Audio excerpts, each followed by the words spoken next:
Welcome back. We are still reading out of this book, Trustful Surrender to the Divine Providence. My name's Adam Broussard. If you like what you're seeing and reading and the meditations that I share daily with the YouTube shorts, like and subscribe to my channel. And I'm going to keep on bringing you good content like this.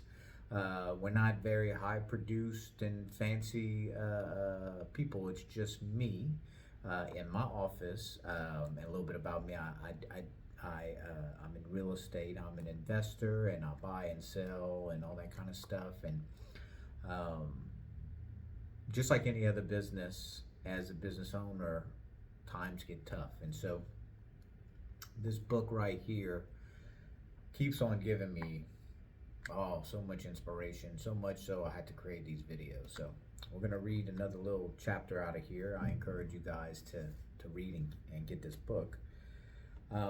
It's called How Can God Will or Allow Evil? Interesting, huh? However, you will perhaps now say there is sinfulness in all these actions. How then can God will them and take part in them if he is all holy and can have nothing in common with sin? And so the previous chapter we read was that God controls all events, whether good or bad. And so that's where the question comes from is how then can God will them and take part in them, the bad? So God indeed is not and cannot be the author of sin. And so, but it must be remembered that in every sin there are two parts to be distinguished, one natural and the other moral. Thus, in the action of the man, you think you have a grievance against there is, for example, the movement of the arm that strikes you or the tongue that offends you, and the movement of the will that turns aside from right reason and the law of God. The physical action of the arm or the tongue, like all natural things, is quite good in itself. There's nothing to prevent its being produced with and by God's cooperation. What is evil and what God could not cooperate with is the sinful intention which the will of man contributes to the act. So the tongue is good, but the person using the tongue will be the contributing factor in the sinful intention. When a man walks with a crippled leg, the movement he makes comes both from the soul and the leg, but the defect which causes him to walk badly is only in the leg. In the same way, all evil actions must be attributed to God and to man insofar as they are natural physical acts, but they can be attributed only to the will of man insofar as they are sinful and blameworthy.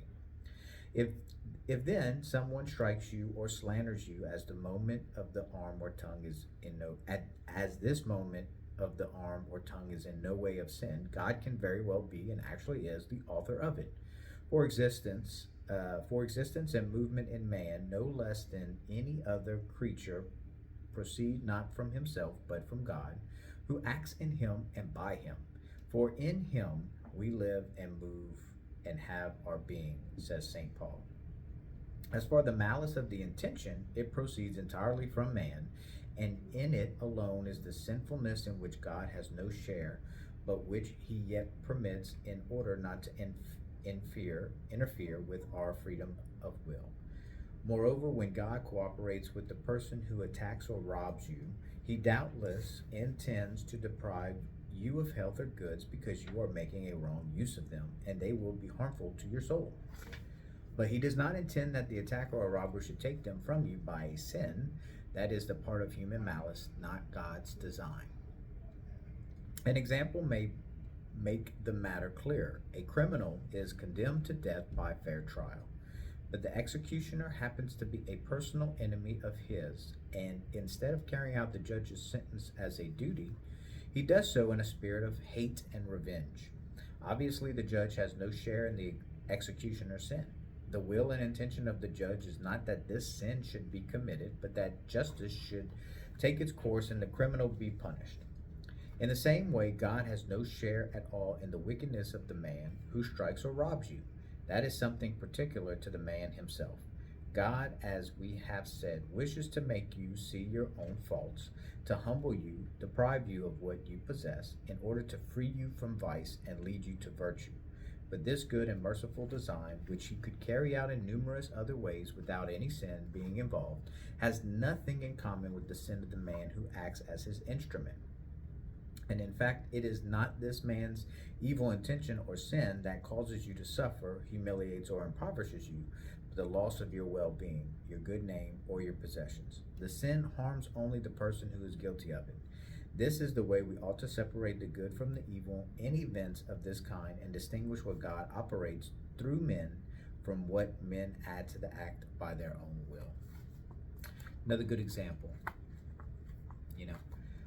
so if you like what you're reading or listening, sorry, I'm reading. If you like what you're listening to, please look up the book. I'll put the author and the title back in the description. Order it. It's awesome. And if you continue to listen, like I said, leave a comment, like, and subscribe. And if you got something ugly to say, which every once in a while somebody will come across, especially on my YouTube meditation, my YouTube short meditations, every once in a while we have somebody. Is not a big need for it. You don't have to watch it. You don't have to subscribe to my channel. You don't have to believe in anything that I'm reading. But that only fuels me to continue to make more videos. So if you want to leave it, that only inspires me. So it's a nice, pretty sunny day over here in Louisiana, and hope it is over in your part. And so y'all have a great day. Thank you.